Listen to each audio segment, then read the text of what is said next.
Dan hisab itu bermacam-macam, disebutkan oleh para ulama. Yang pertama ada hisaban yasiro, ada hisab yang mudah, yang senantiasa kita minta kepada Allah Subhanahu Wa Taala, Allahumma hasibni hisaban yasiro. Ya Allah, hisablah saya dengan hisab yang mudah. Bagaimana hisab yang mudah itu dijelaskan oleh Nabi Shallallahu Alaihi Wasallam. Ketika seorang hamba dipanggil oleh Allah Subhanahu Wa Taala, ya berduaan saja dengan Allah Subhanahu Wa Taala, laisa fihi turjuman, tidak ada penerjemah antara dia dengan Allah Subhanahu Wa Taala. Kemudian Allah Subhanahu Wa Taala bertanya kepada hamba, ya fulan, afa'alta dzanba kaza wa kaza, apakah engkau telah melakukan dosa ini dan dosa itu?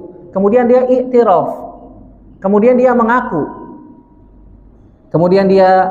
iya wahai Rabb, aku telah melakukan ini dan itu. Dan ternyata yang ditanya oleh Allah Subhanahu Wa Taala itu semuanya dosa-dosa kecil. Adapun dosa-dosa besar tidak ditanya oleh Allah Subhanahu Wa Taala, walaupun dia melakukannya. Bahkan dalam sebuah riwayat disebutkan, dia bertanya pada dirinya, kok yang ditanya cuma dosa-dosa kecil, dosa-dosa besarnya tidak ditanya.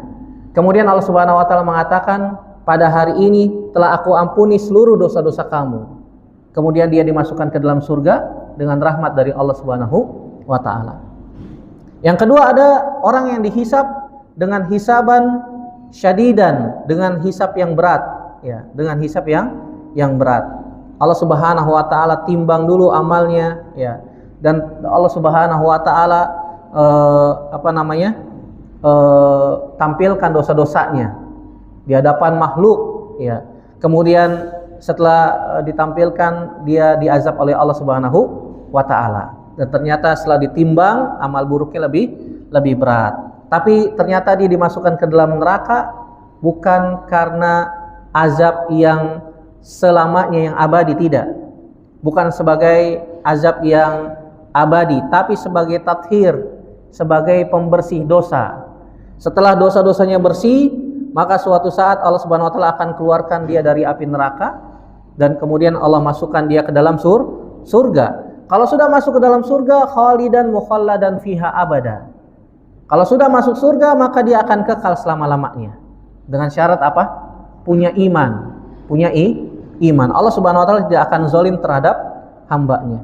Yang ketiga ada yang disebut dengan su'ul hisab. Ini untuk orang-orang kafir.